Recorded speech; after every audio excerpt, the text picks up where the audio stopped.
Assalamualaikum warahmatullahi wabarakatuh.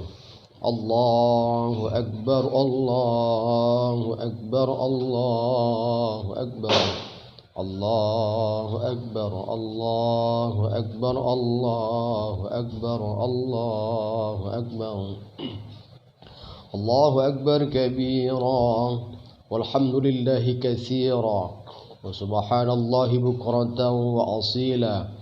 Allahu Akbar, Allahu Akbar, la ilaha illallah, wallahu Akbar, Allahu Akbar, walillahil hamd.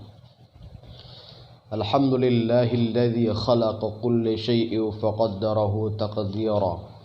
Walhamdulillahilladzi wasi'a kulla syai'in rahmatan wa 'ilman wa tadbira. Nahmaduhu bi jami'i mahamidihi hamdan katsira. Asyhadu an la ilaha illallah wahdahu la syarika lah, syahadatan addakhiruha liyaumin kana syarruhu mustatira. Wa ashhadu Muhammadan abduhu wa rasuluh, ba'athahu bil huda wa dinil haqqi basyiran wa nadhira, wa da'iyan ila Allah bi iznihi wa sirajan munira. Allahumma salli ala 'abdika wa rasulika wa khalilika Muhammad ما تعاقب الليل ونهارا، وصلى الله عليه ما لاحت الأنوار وغرت الأطيار وأورقت الأشجار وأينعت الثمار واللب الحجاج والعمار، وسلم تسليما كثيرا. أما بعد، فيا أيها الناس اتقوا الله إن زلزلة الساعة شيء عظيم. اتقوا الله تبارك وتعالى واشكروه على ما هداكم للإسلام وأولاكم من الفضل والإنعام وجعلكم من أمة القرآن. Hadirin sidang salat Idul Fitri yang dirahmati oleh Allah Subhanahu wa taala. Sejak tadi malam alunan gema takbir berkumandang bersahut-sahutan seiring dengan bertabuh beduk yang bertalu-talu menandakan datangnya hari kemenangan, yakni hari raya Idul Fitri 1441 Hijriah.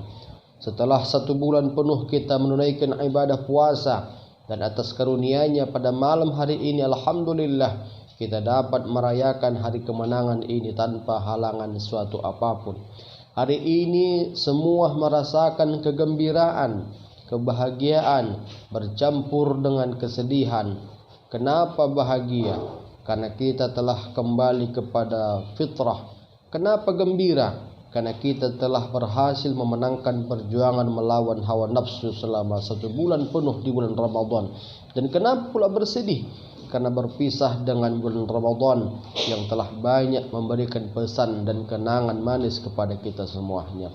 Allahu Akbar, Allahu Akbar, Allahu Akbar, walillahil hamd.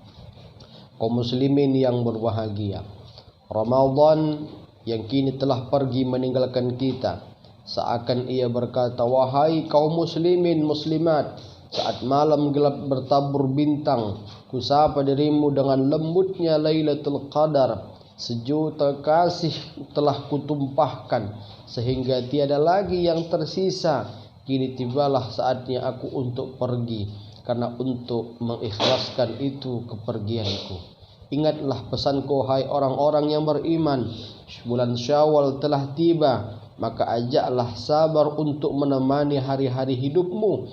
Bersandarlah kepada tawadhu' saat kesombongan telah menyerang. Mintalah nasihat dari Al-Quran dan hadis dalam menghadapi masalah.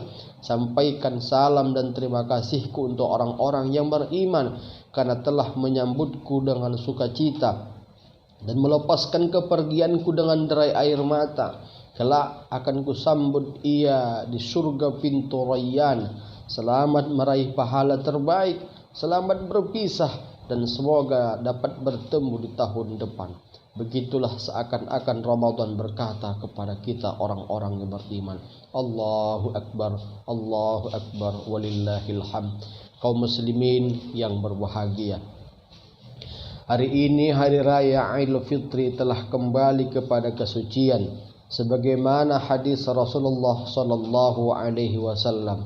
Barang siapa yang melaksanakan ibadah puasa selama 1 bulan dengan penuh keimanan kepada Allah Ta'ala, maka memasuki Idul Fitri, ia telah kembali menjadi fitrah seperti bayi yang baru lahir dilahirkan oleh ibunya.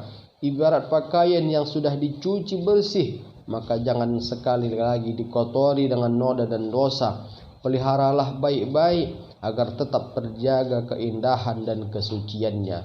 Lalu bagaimana kita menjaga diri kita agar tetap suci dari noda dan dosa dalam kehidupan ini? Jawabannya, lakukanlah dengan 4 hal yang berikut ini. Pertama, belajarlah untuk berbaik sangka kepada orang lain. Allah Ta'ala berfirman, Bismillahirrahmanirrahim, Ya ayyuhalladzina amanu jitanibu katsiran minadh-dhann inna ba'dadh-dhanni itsmun. Wahai orang-orang yang beriman, kata Allah, jauhilah kebanyakan berburuk sangka, mencurigai, karena sebahagian dari buruk sangka itu adalah dosa. Janganlah terlalu buruk sangka kepada orang lain, sebab kalau pikiran sudah buruk, perilaku pun buruk, dan jangan-jangan akan bernasib buruk pula menimpa kita. Kalau kita berbaik sangka, insya Allah pikiran kita akan baik, tindakan kita akan baik, dan mudah-mudahan Allah Subhanahu wa Ta'ala akan memberikan takdir dan nasib yang baik kepada diri kita. Yang kedua, sering-seringlah mengevaluasi diri, karena setiap seseorang tidak pernah tertukar dengan nasib orang lain. Takdir hanyalah perbuatan diri kita, apa yang kita lakukan. Andai kata kita menanam kebaikan, demi Allah Ta'ala kebaikan akan kita dapatkan. Jikalau kita menanam keburukan, maka keburukan yang akan kita dapatkan. In ahsantum ahsantum li anfusikum wa in asatum falaha.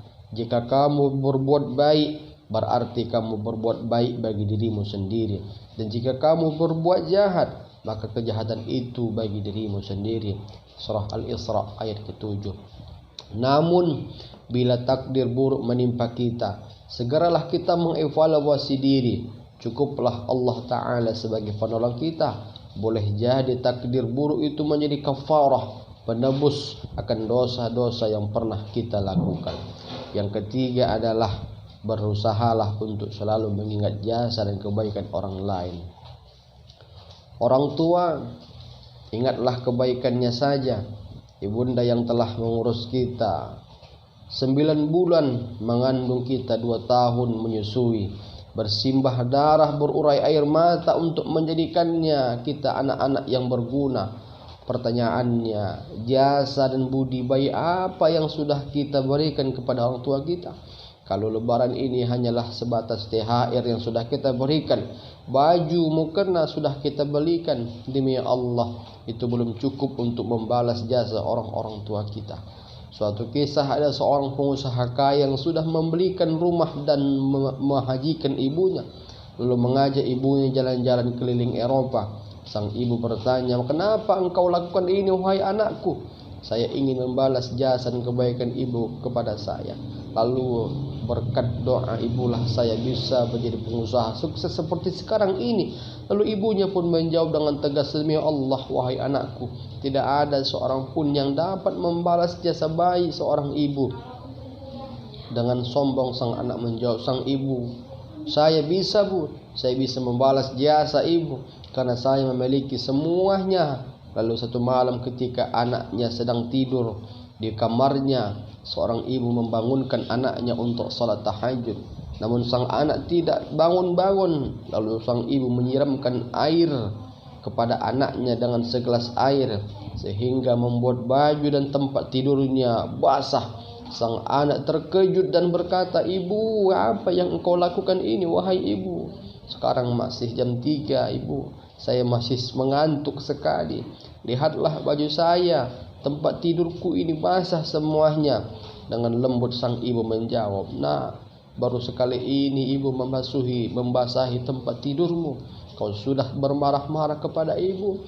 Tidakkah kau ingat wahai anakku ketika kau masih kecil dahulu, setiap malam bajumu dan kasurmu ibu basah karena pipismu. Setiap malam ibu tidak bisa tidur karena suara tangismu nak. Tapi demi Allah anakku, tidak pernah sedikit pun ibu berkata kasar, apalagi membentak saat menggantikan celanamu yang sudah basah. Air mata ibu berderai sambil mengatakan, Tuhan, saya ikhlas Tuhan. Saya ridha bangun setiap malam demi anakku, ya Allah. Tolong jadikan anak-anakku anak yang salih dan berguna bahagia dunia dan akhirat. Itulah yang ibu lakukan setiap malam saat menggantikan celanamu yang basah. Sang anak langsung tersungkur sambil mencium kaki ibunya. Subhanallah, baru satu malam baju dan tempat tidurku basah. Sudah tidak enak tidur, padahal engkau wahai ibuku bertahun-tahun membasahi baju dan tempat tidur ibu. Ampuni aku. Demikianlah jasa orang tua kepada anaknya. Untuk itu janganlah mudah melupakan jasa orang lain kepada kita. Allahu Akbar, Allahu Akbar, Allahu Akbar, walillahil hamd. Yang keempat, untuk menjadikan kesucian diri dari dosa dan dari noda dan dosa adalah jangan pernah menjadi pendendam. Menyimpan kesalahan orang lain bukanlah membuat orang lain jadi susah. Justru yang menjadi susah, justru kitalah yang menjadi susah. Susah makan, susah tidur, hanya mengingat-ingat kesalahan orang lain. Orang berbuat salah kepada kita, anggap saja dia lupa atau tidak sengaja. Lantas kenapa kita selalu menyimpan perasaan dendam? Nabi SAW pernah berkata, ada 3 macam amalan, barang siapa yang dapat mengamalkannya, Allah mudahkan prosesnya untuk masuk surga. Yang pertama, bersedekah kepada orang yang tidak suka bersedekah. Yang kedua, bersilaturahim kepada orang yang memutuskan tali silaturahim. Yang ketiga, memaafkan kesalahan orang yang sudah berbuat zalim kepada kita. Hadis riwayat Bukhari. Oleh karena itu, saudaraku, dimanapun Anda berada, dalam suasana lebaran ini sesuai dengan arti lebaran, bahwa lebaran itu artinya kita sudah siap melebarkan ruang hati kita untuk memaafkan kesalahan orang lain. Yang kedua, lebaran itu artinya kita sanggup melebarkan jiwa kita untuk meminta maaf atas kesalahan orang lain kepada kita. Yang ketiga, lebaran itu artinya kita sudah siap melebarkan rasa kasih dan sayang kepada sesama manusia. Yang keempat, lebaran itu artinya kita mampu melebarkan sebahagian rezeki kepada orang lain, pada orang-orang miskin. Allahu Akbar, Allahu Akbar, Allahu Akbar, walillahil hamd. Kaum muslimin yang berbahagia, di hari lebaran ini kita pun bersyukur karena kita dapat merayakan hari bersama keluarga tercinta, bersama ayah, bersama ibu, kakak, adik-adik yang lainnya. Namun lihatlah nun jauh di sana, banyak saudara-saudara kita di hari raya di rantau orang, terpisah dengan keluarga. Mereka hanya bisa menangis membayangkan betapa indah dan bahagianya berlebaran bersama keluarga. Mereka ingin pulang ke kampung halaman, rindu ingin bertemu dengan orang-orang yang tersayang. Namun apalah daya, jarak dan keadaan membuat mereka terpisah. Di hari raya Idul Fitri ini kita sudah pasti ingin semua pulang kampung, ingin bersimpuh di hadapan ayah ibu kita masing-masing. Kita rindu ingin menggenggam dan mencium tangannya seraya mengakui akan dosa-dosa kita kepadanya. Di hari lebaran ini kita ingin berbagi kebahagiaan atas kesuksesan kita dan dalam mencari rezeki selama ini, karena berkat susah payah dan membesarkan, mendidik dan mensekolahkan kita sehingga kita menjadi seperti sekarang ini. Masih terbayang dalam ingatan ketika kita masih kecil, tatkala menyambut lebaran, ayah ibu memandikan kita, dipakaikannya kita baju baru, disisirkannya rambut kita, dikasihinya minyak wangi, lalu diciumnya kita, diajaknya kita takbiran bersama. Sungguh suasana Idul Fitri yang sangat menyenangkan, yang tak bisa dilupakan. Namun sayang, lebaran ini orang yang selalu kita cium tangannya, orang yang selalu kita bersimpuh di hadapannya, kini sudahlah tiada. Mereka sudah di alam kubur. Suasana tidak lagi bisa kita dengarkan lagi. Tidak ada yang dapat lagi kita genggam tangannya. Tidak dapat lagi kita meminta maaf kepadanya. Dengan sangat menyesal ketika kita sudah sukses dan mampu memberikannya apa yang kita inginkan, dia sudah tiada, telah dipanggil oleh Sang Maha Kuasa. Mereka telah terlebih dahulu pulang ke kampung halaman yang sesungguhnya. Kini semua hanya tinggal kenangan. Hanya Allah yang dapat kita panjatkan pada hari bahagia ini. Semoga arwahnya tenang di sisi Allah Subhanahu wa taala. Allahumma rabbana ighfir lana dhunubana wa liwalidayna warhamhuma kama rabbayana shaghira. Allahu akbar, Allahu akbar, Allahu akbar walillahil hamd. Kaum muslimin yang berbahagia, di akhir khutbah ini dapat ditarik kesimpulan yang pertama, Ramadan memang telah berlalu meninggalkan kita. Namun kesucian diri yang sudah dibersihkan oleh Ramadan jangan lagi dikotori dengan sengaja dengan segala macam bentuk penyakit hati. Yang kedua, setelah proses salat Id nanti berziarahlah ke kuburan orang-orang yang telah dekat atau orang-orang yang telah pernah kita sakiti. Merenunglah di sana di atas pusara ayah dan ibu, kakek, nenek atau orang-orang yang kita cintai. Kenanglah bahwa kita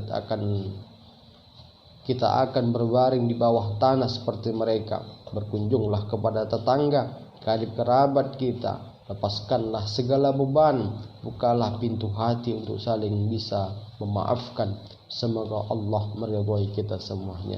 Amin ya rabbal alamin.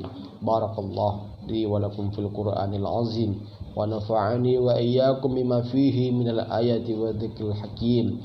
Wa taqabbalallahu minni wa minkum tilawatahu innahu was samiul alim.